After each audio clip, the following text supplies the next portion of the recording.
ओम नमः शिवाय।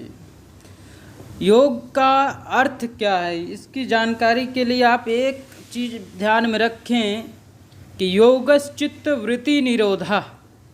चित्त में जितनी भी वृत्तियाँ उठती है, उस सारे वृत्तियों का यदि विरोध हो जाए, उसका निरोध हो जाए, पूरी तरीके से रुक जाए, तो वही योग है। अब योग क्या है, योग के विषय में आप यदि जानेंगे तो योग का विषय बहुत ही विस्तृत, गहरा और सार्वभौम है। और क्योंकि यह भारत की पुरातन विधाओं में से एक है, तो इसीलिए इसकी आयु जो बताई जाती है लगभग 5000 साल की तो है ही। इस प्रकार योग के अंतर्गत कितने युग बीते, कितनी सभ्यताओं ने जन्म लिया और कितने सपने चिर निद्रा में सो गए, कोई नहीं जान सकता।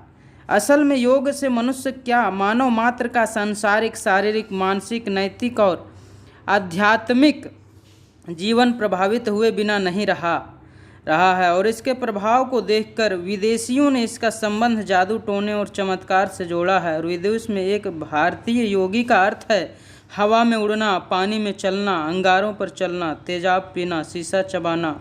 कुछ लोग का यह मत है कि यह सब तो महज नज़रबंदी की, हाथ की चालाकी, धुरता और अंग संचालन की विशिष्टता से संबंधित है। कुछ लोग के विचार में यह योग सहज शारीरिक व्यायाम है, जहाँ किसी एक को कुछ आसनों में महारत हासिल करनी होती है और विशिष्टता प्राप्त करने के बाद वह कुछ महत्वपूर्ण क्रिया करने में समर्थ हो जाता है। आखिर योग क्या कर सकता है, योग कर क्या सकता है? तो योग की असीम क्षमता होती है।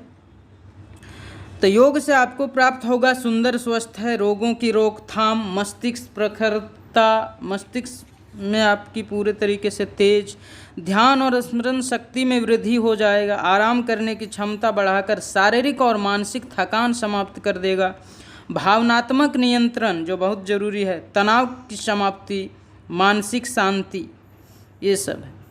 इतने सारे चीज़ें आपको योग करने से प्राप्त होगा।